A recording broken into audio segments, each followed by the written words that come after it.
শেখ হাসিনা সরকারের পদত্যাগের পর গ্রেপ্তার রতি মহারথীরা ডিবি পুলিশের রিমান্ডে নিচ্ছে।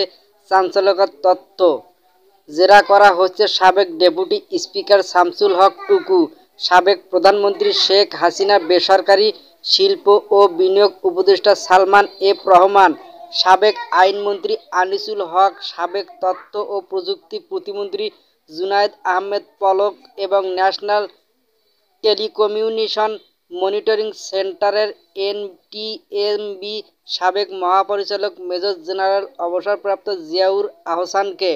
তাদের মধ্যে সাবেক আইনমন্ত্রী আনিসুল হককে প্রশ্ন করা হয়, আপনি তো ডিজিটাল সিকিউরিটি অ্যাক্ট বানিয়েছেন, এতে লাভ কি হয়েছে? উত্তরে তিনি বলেন, এটা আমি বানাইনি, এটা তো তথ্য প্রযুক্তি মন্ত্রণালয়ের অধীনে।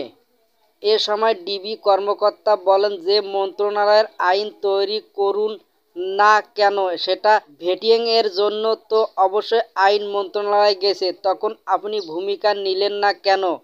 উপরস্থ বিতর্কিত আইনের পক্ষে মতামত দিয়েছেন, আর ওই আইনের মাধ্যমে অনেক সাংবাদিক ও পুলিশ কর্মকর্তাকে হয়রানি নির্যাতন করা হয়েছে। এ সময় চুপ হয়ে যান সাবেক আইনমন্ত্রী আনিসুল হক। ডিবির এক প্রশ্নের জবাবে আনিসুল হক বলেন, শিক্ষার্থীদের দাবি তো মেনে নিয়েছিলাম, তারা যে এত দ্রুত সরকার পতনের একদফা আন্দোলনে যাবে তা বুঝতে পারি। তখন ডিবি কর্মকর্তা বলেন, কেঁচো খুঁড়ে সাপ বের করে আনার একটি বদ অভ্যাস আপনাদের আছে, সে কারণেই আজ এই অবস্থা। তাকে প্রশ্ন করা হয়, তত্ত্বাবধায়ক সরকার ব্যবস্থা আপনারা কেন বাতিল করলেন? জবাবে আনিসুল হক বলেন, আদালতের স্বাধীন এবং সংক্রান্ত রায় আদালত থেকে এসেছে, সরকার শুধু বাস্তবায়ন করেছে। এ সময় তদন্ত কর্মকর্তা বলেন, আদালত তো বলেছিল সরকার চাইলে আরও 2 টার্ম তত্ত্বাবধায়ক সরকার ব্যবস্থা রাখতে পারে, আপনারা কেন সেটা রাখলেন না?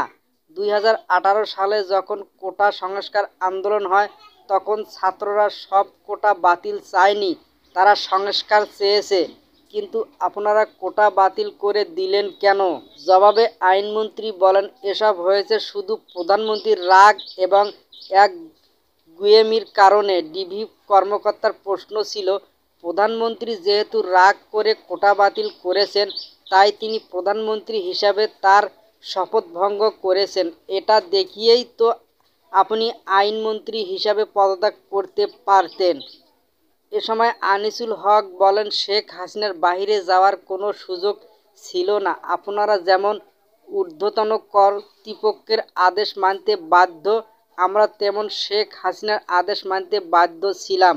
তখন ডিবি কর্মকর্তা বলেন, আমরা ঊর্ধ্বতনের অন্যায় আদেশ মানতে বাধ্য না, আর অন্যায় আদেশ মানিনি বলেই দীর্ঘদিন পদোন্নতি হয়নি, পোস্টিং দেওয়া হয়েছিল খারাপ জায়গা। আপনারা তো অন্যায় আদেশ না মানার দৃষ্টান্ত দেখাতে পারতেন।